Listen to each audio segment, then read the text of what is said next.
Donc bonjour. Je peut-être au démarrage me présenter. Donc mon nom est Laurence Soudeville. J'ai en charge les activités data à l'international du groupe Inetom, et donc j'interviens chez Numéum sur la commission Data IA et plus particulièrement sur le label Ethical AI.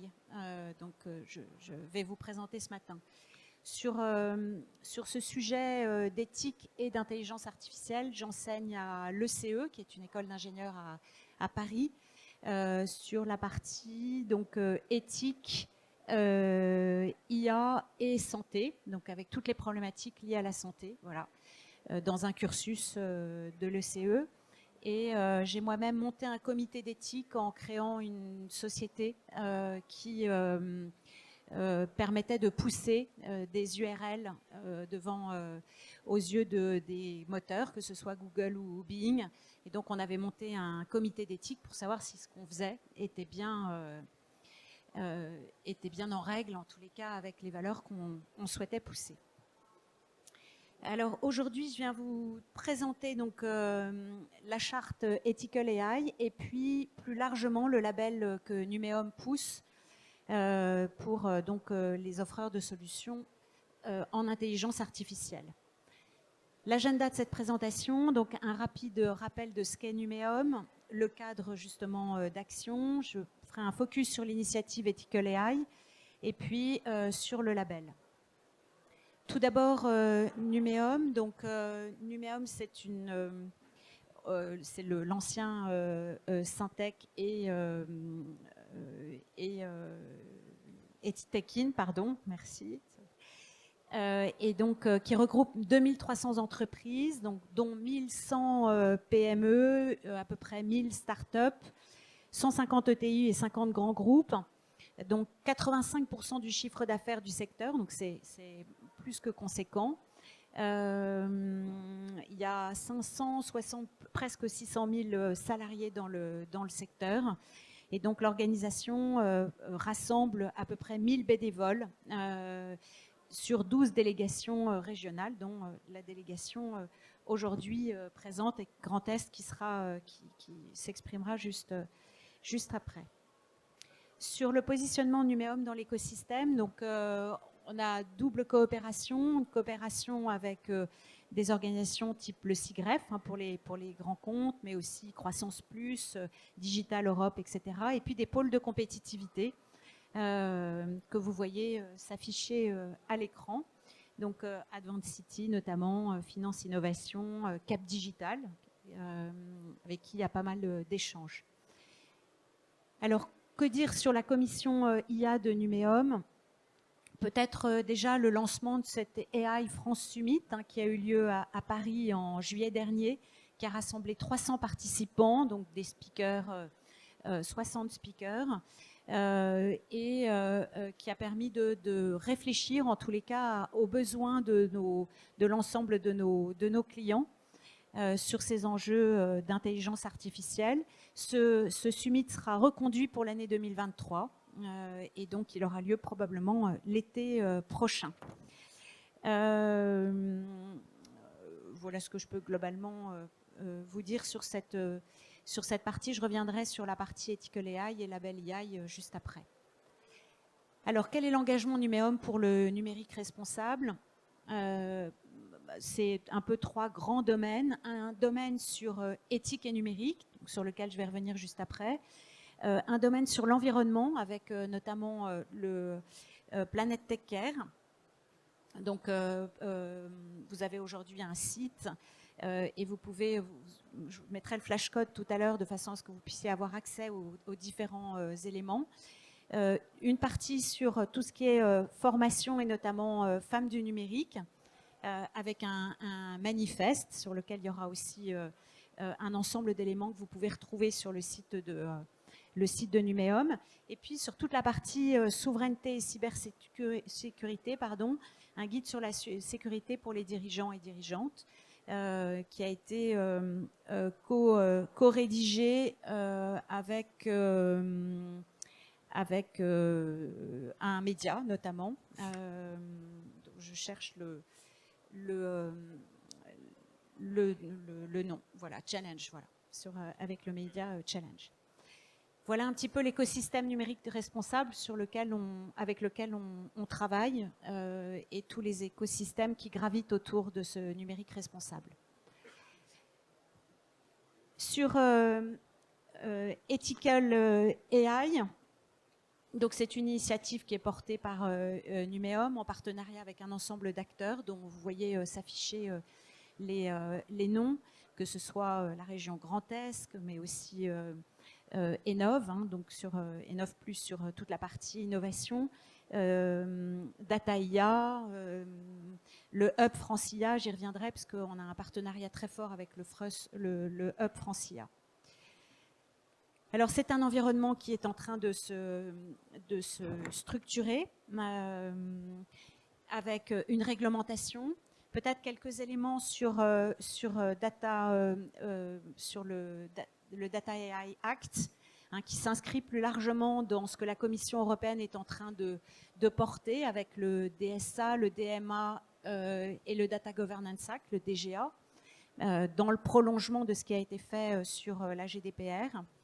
Donc cet AI Act, il est en train de poser la classification de ce que seront les IA et les niveaux, en fait, les grands niveaux sur les IA.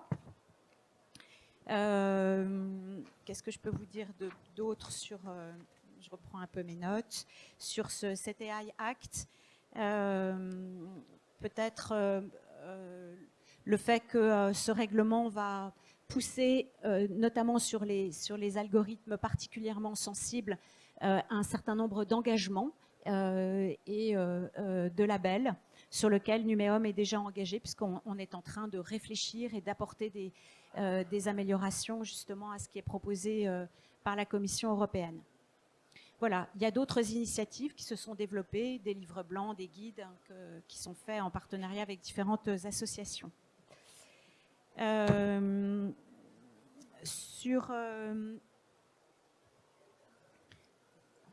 Sur la littérature existante, beaucoup de choses sont peut-être même trop de choses, c'est-à-dire qu'on a du mal à s'y retrouver, et c'est d'ailleurs, ça fait partie de l'état des lieux qu'on a pu faire, donc avec des contenus qui sont souvent similaires, beaucoup de théories et peu de pratiques, et donc c'est ce que Numéum a souhaité révéler et essayer de corriger en proposant quelque chose qui rassemble les initiatives existantes. Alors, pour développer des IA de confiance, il faut d'abord répondre aux questions légitimes du public. Donc, c'est au moins le b.a.-ba sur une technologie qui va toucher toutes les sphères de la vie quotidienne, pro et perso. On sait que les IA interpellent le grand public, puisqu'elles vont toucher, elles peuvent venir modifier nos conditions de vie, avec des vrais risques, des biais sur lesquels on reviendra. Et puis accompagner et valoriser les acteurs engagés, c'est outiller et promouvoir ces acteurs qui vont s'investir donc sur ce numérique responsable, en leur donnant des guides pratiques, mais aussi des grilles. Je reviendrai sur la grille que Numéum a développée. Vous verrez que c'est très pratico-pratique et ça permet d'identifier en fait les enjeux, les biais que les IA, dans les cas d'usage que vous lancez, pourraient porter. Et puis enfin, ça touche bien sûr à des problématiques sociétales, technologiques et économiques, parce qu'il y a des enjeux économiques très forts. Je crois que le ministre Bruno Le Maire s'en est ouvert, notamment dernièrement, en disant qu'il y avait une part de notre économie qui était en train de se déplacer, en tous les cas, vers le secteur du numérique, et qu'on devait être, en matière de souveraineté, aussi méfiant, ou en tous les cas apporter un certain nombre de réponses. L'État va s'investir de plus en plus, en tous les cas, sur ces parties-là. Autre point, les objectifs. Les objectifs qui ont été fixés, c'est d'abord de fédérer notre écosystème IA, comme je vous le disais précédemment. C'est un écosystème qui est pour le moment très hétérogène. C'est de tester des solutions techniques, c'est de formaliser les premiers retours d'expérience, et notamment avec des exemples sur des IA, et puis d'alimenter les pouvoirs publics et sur les pouvoirs publics et plus largement la Commission européenne sur nos retours sur l'AI Act. Alors notre mode opératoire, ça a été une grosse étude qui a été lancée en amont de la rédaction du guide, qui a rassemblé une soixantaine d'acteurs, j'y reviendrai juste après, qui est soutenu par les pouvoirs publics et notamment Renaud Vedel, qui intervient sur l'ensemble de nos sujets, et la DGE, la Direction Générale des Entreprises, sur la partie économie numérique, qui a dédié une personne. Et donc, on a essayé de sélectionner les ressources qui étaient les plus pertinentes, de mutualiser avec tous les partenaires des cas d'usage intéressants, et puis on a recensé toutes nos meilleures pratiques dans ce guide. Donc 360 participants aux travaux, 12 mentors experts, et puis comme vous le voyez s'afficher, un ensemble de partenaires. Alors, un nombre d'organisations représentées, qui s'affichent aussi à l'écran, donc 80 organisations qui sont représentées, où on retrouve toute la diversité, la variété des entreprises qui sont rassemblées autour chez Numéum. Pour les réalisations, on est arrivé à fédérer l'écosystème IA en France avec la présence de 10 partenaires, de 360 contributeurs, donc de ces 80 organisations dont je vous ai parlé, pour éditer 2 livrables, donc le guide pratique pour des IA éthiques et le manifeste Ethical AI, qui est un manifeste qui est aujourd'hui disponible et que vous pouvez consulter avec le site d'information et de promotion dont j'afficherai le hashtag avec le formulaire d'inscription. Sur le guide pratique, on a une méthode et des outils à destination des offreurs de solutions IA. Alors, je vais revenir sur, il y a un classeur papier et puis il y a aussi un PDF interactif. Je vais essayer de creuser un petit peu plus maintenant ce qu'est ce guide pratique. Alors, il se structure autour d'un chapitre de cadrage et de repères qui va poser des définitions sur ce qu'est une IA éthique. Donc, elle doit être équitable. Ça veut dire qu'elle ne doit pas créer de discrimination. Elle doit aussi être transparente, c'est-à-dire qu'on doit pouvoir l'auditer. Elle doit être loyale, elle doit faire uniquement ce qu'elle doit faire, donc elle ne doit pas servir à d'autres intérêts. Elle doit être maîtrisée, c'est-à-dire sous contrôle de l'humain. Et en matière de santé, on voit l'importance justement de la maîtrise par les médecins, le corps médical notamment, des IA. Et c'est toujours aux médecins de donner le dernier mot. Et puis, elle doit être sûre, c'est-à-dire protégée des cyberattaques. Alors, on a vu qu'autour de toutes les consultations qu'on a pu faire, bien évidemment, la sécurité de nos IA est un des enjeux, forts. Sur les recommandations pratiques, on a eu un ensemble de recommandations sur la partie gouvernance. Et on renvoie notamment à différents guides publiés par une organisation qui s'appelle Impact AI, pour mettre en place cette gouvernance. On a évalué aussi les risques éthiques avec la création d'une grille de mesures de sensibilité d'un projet. Alors cette grille, elle est très intéressante. Elle est organisée en fait en 3 grands critères que sont les besoins métiers, les solutions techniques en matière d'IA et la gouvernance d'un projet. Et puis, vous avez des sujets qui sont des sujets d'équité, de transparence, de loyauté, de sûreté, de sécurité, de maîtrise.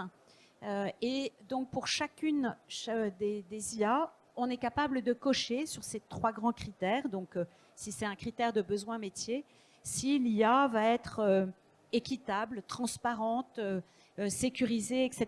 Donc, c'est un outil pratique, Je vous engage à l'utiliser parce qu'il est, fait avec un ensemble de questions et donc il permet en fait de se poser ces questions. Et puis il y a des cas d'usage et des exemples. J'ai retenu notamment un exemple intéressant qui est au sujet d'un site, d'un algorithme de recommandation sur un site qui vend des produits culturels. A priori, on ne voit pas les discriminations possibles. Et pourtant, il y a un ensemble de biais qui peut pousser l'algorithme à vous proposer en fait certains produits et à vous enfermer dans une bulle qui correspond à vos achats. Voire à utiliser certaines des connaissances qu'il a sur vous pour bien évidemment vous pousser et vous obliger à l'achat. Voilà, ben cette grille va vous permettre d'analyser tous les biais possibles que vous pourriez avoir, notamment avec cet algorithme.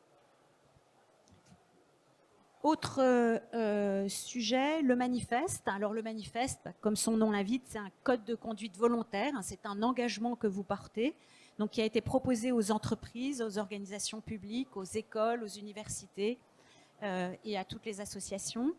Alors il sert à quoi? Il sert à intégrer la communauté, donc à nous rassembler, mais aussi à valoriser ses productions, et puis à anticiper la réglementation.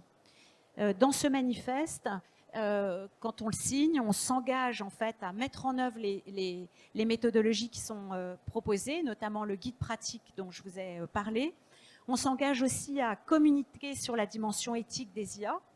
Donc, ça veut dire qu'il faut pousser dans vos communications, dans les entreprises, les écoles, etc., cette partie-là, et puis de participer aux travaux de révision du guide, et plus largement, de participer aux travaux qui nous engageront au niveau de la Commission européenne sur les commissions spécialisées sur la partie AI. Alors, quels sont les avantages que vous avez à signer ce manifeste? C'est de développer sa visibilité, c'est bien sûr d'intégrer très en amont, vraiment, on va dire, by design et by default, une méthodologie et des outils. Et puis, c'est d'améliorer de façon continue, en tous les cas, vos processus avec les autres membres de la communauté. Et donc, c'est cette vigilance auquel on est appelé, et puis le fait de pouvoir très tôt, en tous les cas, pouvoir intégrer des critères éthiques. Alors, sur ces critères éthiques, on sait qu'on pousse aujourd'hui de plus en plus l'explicabilité, l'intelligibilité de nos algorithmes, avec un ensemble de librairies ou de solutions technologiques, type Lime, Shape, etc. Et donc, c'est ces processus d'explicabilité qu'il faut, dans le cadre des travaux Numéum, intégrer avec un ensemble de solutions. Alors, vous avez le site internet dont s'affiche le hashtag voilà, qui est structuré donc avec le guide pratique que vous pouvez retrouver. Dans ce guide pratique, vous avez une quantité de liens qui amènent vers d'autres organisations, d'autres travaux qui ont été menés, notamment sur la partie aussi explicabilité. Vous avez le manifeste, et puis vous avez bien sûr la façon de rejoindre le mouvement. Donc voilà. Donc je vous engage en tous les cas à essayer d'aller voir tous ces éléments-là. Sur la continuité de l'initiative, l'objet c'est donc de faire progresser notre communauté, c'est de tester des solutions en matière de fiabilité, d'efficacité, c'est de formaliser nos retours d'expérience, voilà, et puis c'est d'alimenter les pouvoirs publics. Sur le label, alors quel est le cadre de ce label? Il est en cours, il a toute la partie amont a été réalisée. Il sera probablement lancé là en 2023. Ses objectifs, c'est de reconnaître l'expertise et les savoir-faire en IA d'un fournisseur. Donc, c'est de pouvoir qualifier en fait son expertise. c'est valoriser l'IA qui est développée en France. Donc, c'est aussi promouvoir nos IA françaises.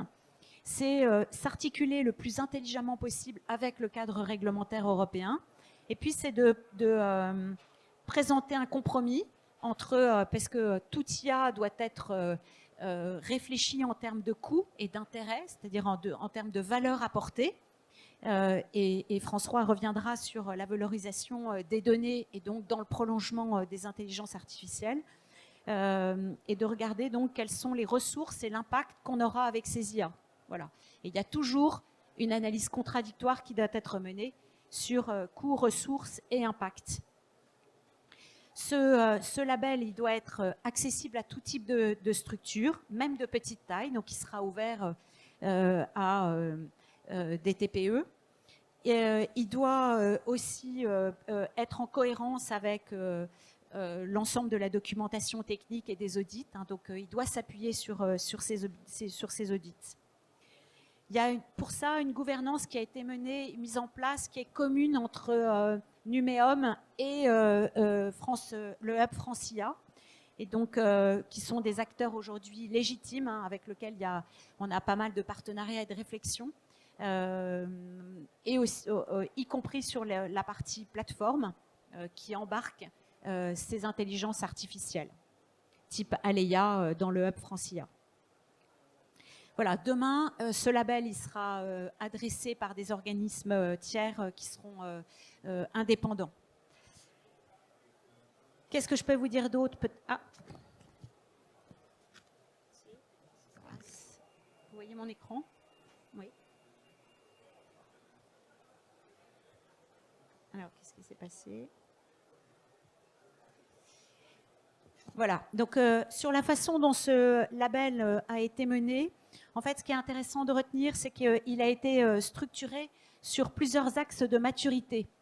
Et donc, c'est en tous les cas un point de vue qui est intéressant. Il y a une partie sur la maturité organisationnelle et la gouvernance de l'entreprise, qui est aussi un chantier data important.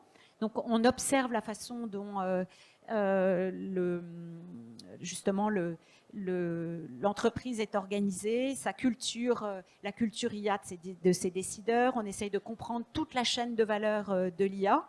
On reviendra hein, sur l'industrialisation de ces plateformes. On regarde les compétences en IA des personnels qui sont impliqués dans les projets. Et puis, on maîtrise toute la chaîne de dépendance hein, et notamment la chaîne de sous-traitance. On regarde la maturité de l'infrastructure. Donc, l'infrastructure, qu'elle soit aussi bien matérielle que logicielle. Et sa montée en maturité technologique. La maturité technologique de la solution qui est étudiée et son déploiement de façon à ce qu'on puisse faire de la montée à l'échelle, hein, c'est-à-dire que cette IA puisse progressivement incorporer des données de plus en plus massives. Sur la maturité des données, il faut maîtriser ces données. Tu y reviendras, François, juste après, en matière de gouvernance, de maîtrise du cycle de vie de bout en bout, hein, du load, c'est-à-dire vraiment du chargement des données jusqu'à leur exploitation. En maîtrisant la qualité de ces données, on sait qu'on a des enjeux de qualité très forts, puisque dans les biais, on a des biais importants dus à la qualité de nos données. On doit aussi travailler la maturité éthique, pour maîtriser l'impact de nos IA. Je vous ai déjà abordé un petit peu la partie explicabilité et interprétabilité et intelligibilité de ces algorithmes. On doit aussi favoriser la traçabilité dans la prise de décision. Ça fait partie aussi de l'explicabilité. Et puis, on doit mesurer l'impact environnemental constamment et se poser la question de l'intérêt de cette intelligence artificielle au regard, bien évidemment, de son impact environnemental. Sur la maturité commerciale, du coup, il faut mesurer et maîtriser le business case,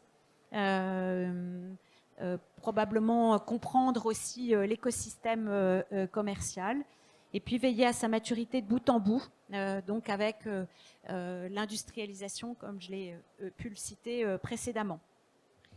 Voilà globalement ce que je pouvais vous dire. C'est aujourd'hui un label qui va être accessible donc aux offreurs de solutions d'IA et qui a été construit avec 19 contributeurs et qui va essayer en tous les cas d'agréger des preuves documentaires. Donc peut-être que demain il y aura même on pourrait imaginer une blockchain pour tracer toutes ces preuves documentaires sur nos IA et nos IA à l'échelle de notre nation. Voilà ce que je peux vous dire sur ce label. Donc rendez-vous en 2023 pour la commercialisation de ce label qui sera donc dédié aux fournisseurs d'IA.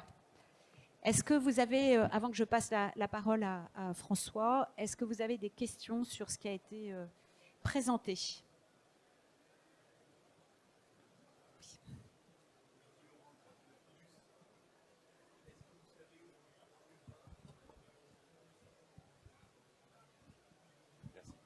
Oui, bonjour. Merci beaucoup, Olivier Oran, Grand Innov Plus.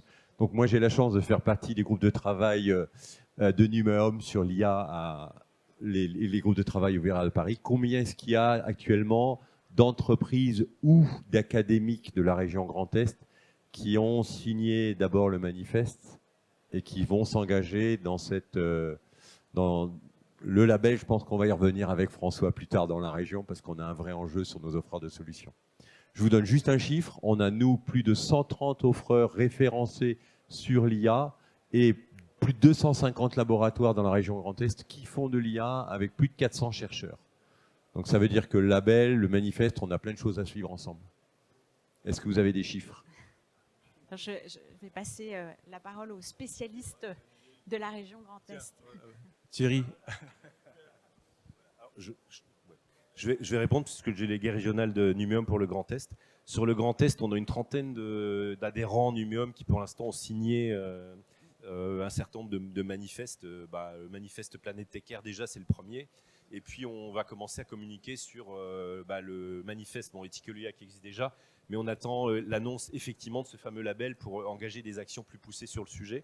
Au niveau des institutionnels, toujours en lien, parce que tout ça c'est dans le numérique responsable, on a une quinzaine d'institutionnels et ou d'écoles régionales qui ont signé par exemple le manifeste Planète Tecker. Après, c'est pas le tout de signer des manifestes, que ce soit celui-là ou d'autres. C'est pour ça que moi j'attends les choses, plus concrètes. Non pas que le manifeste n'est pas concret. Les entreprises dans la région, il faut qu'on les accompagne dans la démarche. Donc je pense que par exemple le guide qui vient d'être présenté est un élément très important et dont le comité data, ça me permettra de passer la parole à François, s'approprie pour aider les entreprises à savoir quoi faire de leur data, parce qu'on en est quand même là. Je discute encore la semaine dernière avec un représentant de l'industrie au niveau Grand Est, qui est chef de file de l'industrie, qui me dit le nombre d'industriels qui ont de la data qui dorment, si c'est des fiches cartonnées ou des fois numérisées, mais qui n'en font strictement rien. Donc il faut déjà exploiter la data, la valoriser. Ça, c'est la première mission du comité data, mais François vous expliquera tout ça. Ensuite, dans ce comité data, il y a des spécialistes de l'IA. Donc, il faut aussi habituer aux gens de savoir se dire que c'est l'IA, c'est pour tout le monde. Tout le monde croit que c'est que pour les grands groupes, c'est pas vrai. La PME industrielle, si elle a des données, elle peut commencer à faire de l'IA. Et quand on commence à faire de l'IA, il faut être guidé. Et puis, il y a tous les guides, des bonnes démarches qui sont promues par Numéum au niveau national et qu'on essaye de relayer au niveau régional sur des actions concrètes qui vont vous être présentées maintenant. Voilà, j'ai répondu à la question. Oui. Juste pour les laboratoires de recherche aussi, c'est inclus dans les instituts d'éducation au niveau de la région ou pas? Oui, enfin en tout cas, en ce qui concerne Numéum, on ne va pas faire de distinction. Enfin, tout le monde est le bienvenu. Que ce soit une association, un cluster d'entreprise, un laboratoire de recherche, une école. Je prends l'exemple, puisque Laurence l'a cité, de Planète Tecker. Les signataires de Planète Tecker qui sont des écoles ou des laboratoires de recherche, à quoi ils s'engagent? À produire des choses qui aident les autres à faire. Donc, quand on est enseignant, on met des modules d'enseignement sur ce qu'est la sobriété numérique par rapport à la formation en cours. On ne fait pas la même chose quand on fait du développement ou quand on fait de l'infrastructure. Un laboratoire de recherche, il y a des recherches qui peuvent croiser. Et je sais, parce que si je prends encore une fois l'exemple de la sobriété numérique, je suis moins spécialiste de l'IA, je suis désolé, mais vous pourrez prendre le relais.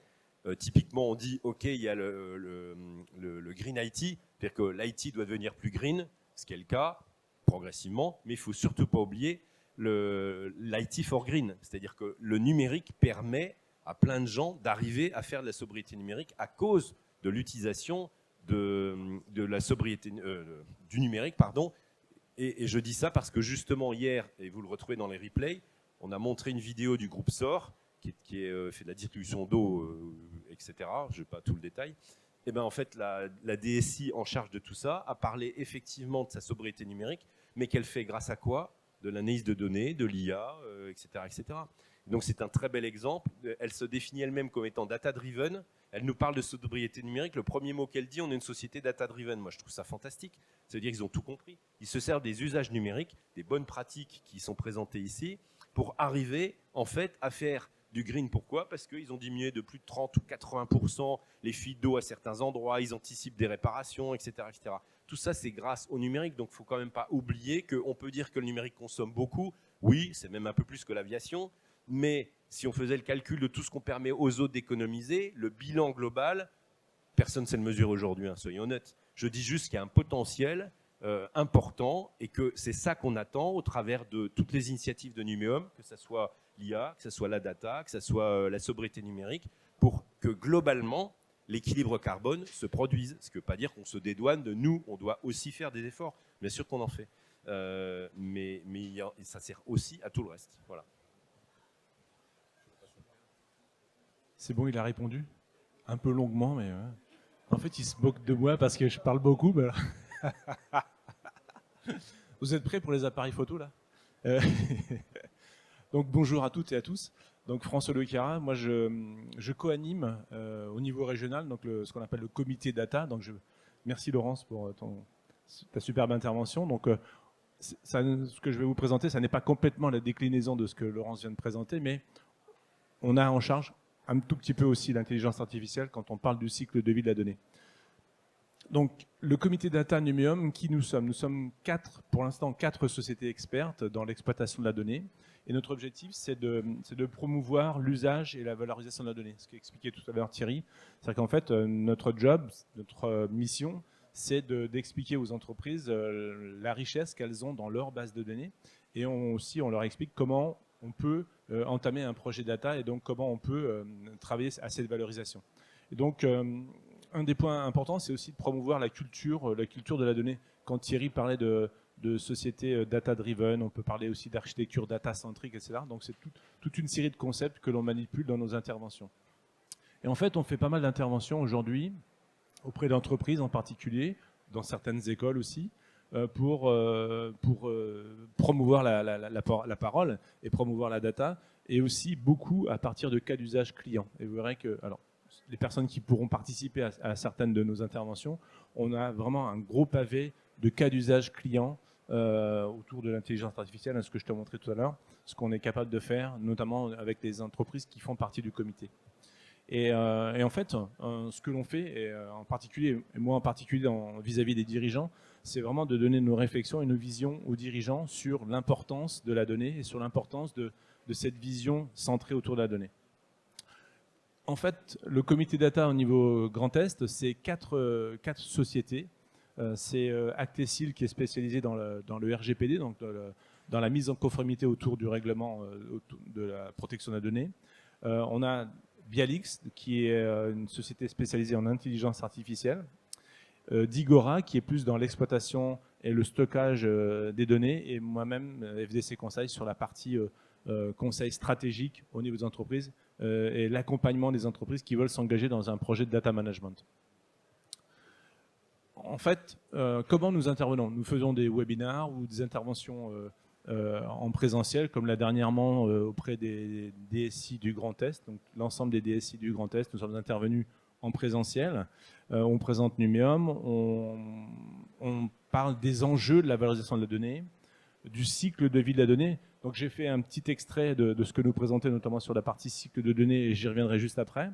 On fait aussi un focus sur l'intelligence artificielle et le potentiel de l'intelligence artificielle et du machine learning.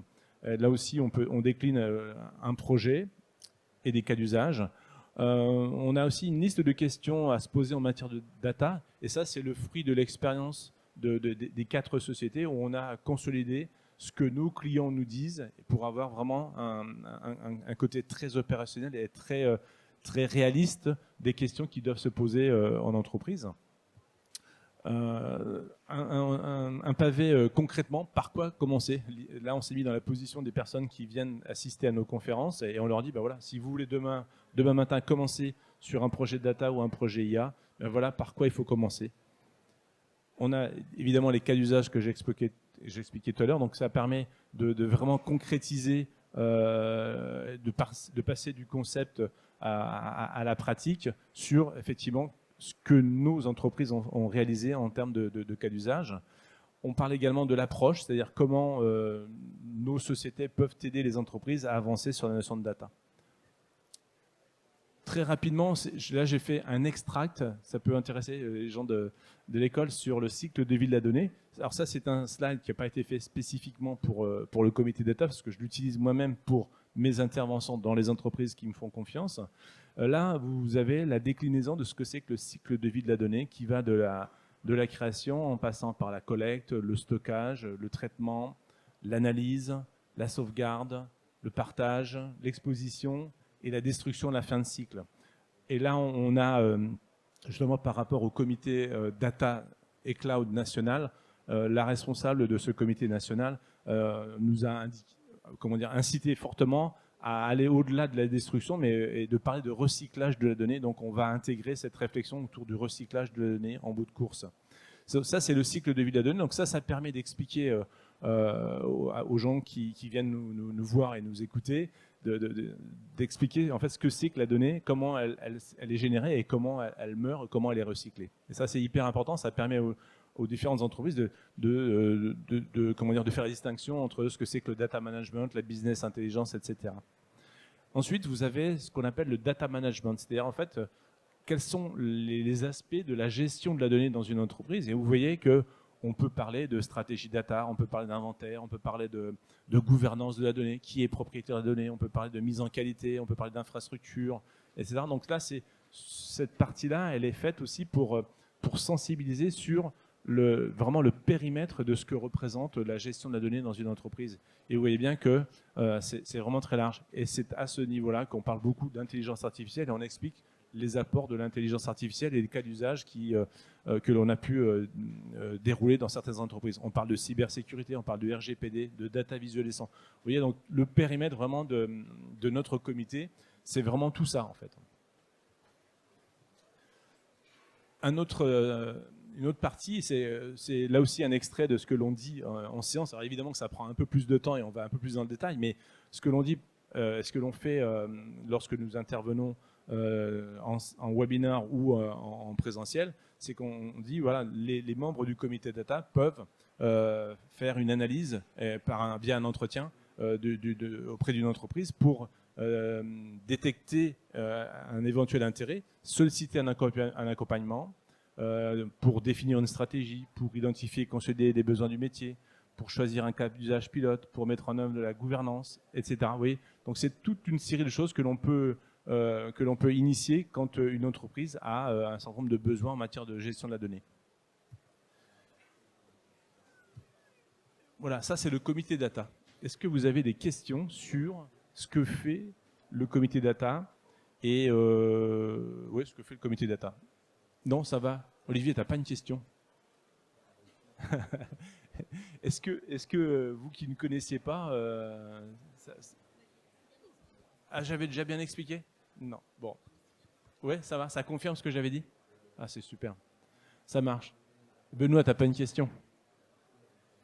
Tu as une question? Oui, vas-y. Tiens.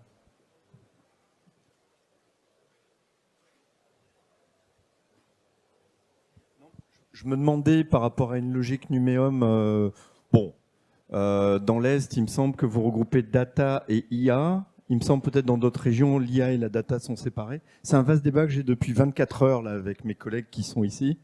Est-ce qu'il y a une logique ou pas par rapport à ça? Alors, Thierry pourrait répondre mieux que moi, mais en fait, comme on débute, en fait, ça a été lors de la création des fameux comités, il y a eu la transformation numérique, il y a eu la data, la sobriété numérique. Et effectivement, après, c'est le casting du comité qui fait qu'aujourd'hui, on a Jacques-Henri Brousse, qui fait de l'intelligence artificielle, donc qui fait partie du comité, et ce qui fait qu'on a élargi le champ. En tout cas, on considère que l'IA est un sous-ensemble de la data, quoi. Voilà. Parce que ce que je n'ai pas dit, c'est qu'en fait, sans data, on ne peut pas avoir d'intelligence artificielle. Donc forcément, voilà. Donc tu vois, c'est historique. Et si jamais nos réflexions prennent de l'ampleur et qu'on a énormément de personnes qui veulent participer aux travaux, peut-être que là, on sera obligé de séparer les choses. Mais tu vois, super par clair. Contre, au niveau national, par exemple, je fais partie du comité national data et cloud, et là, on voit bien que c'est data plus cloud, tu vois, alors que l'intelligence artificielle est ailleurs. Après, je pense que c'est une question de casting. L'idée, je pense qu'au niveau de la région, mais là, j'ai encore pas piqué la place à Thierry. L'idée, c'est justement, c'est de faire en sorte que toutes les entreprises qui travaillent dans le numérique se retrouvent dans nos travaux. Et effectivement, après, qu'elles soient traitées dans un coin ou dans un autre, c'est plus complètement la problématique. Tu vois. Mais je pense que, et là, je lance un message à Thierry, c'est qu'en fait, il va falloir, après 2 ans de fonctionnement, là, se poser des questions sur la suite. C'est-à-dire que là, nous, effectivement, dans la démarche Smart, on est passé de la sensibilisation et derrière mobilisation, c'est voir comment on enclenche ça. Et voilà. J'ai répondu un peu longuement, peut-être. Très carré, très clair. Du De Chiara dans le texte. Voilà. Là, c'est le fameux Benoît de Cavel qu'il faut que je te présente. Ça marche. Ça marche. Est-ce que vous avez d'autres questions? Olivier, une question? Ouais. Ça va? Emmanuel, tu as une question? Non? Voilà. Ils sont sympas. Hein. Je dis, ton travail est tellement clair que je n'ai aucune question. Merci beaucoup. Merci Emmanuel. Ok, on arrête là-dessus. Et toi, tu as une question? Merci beaucoup.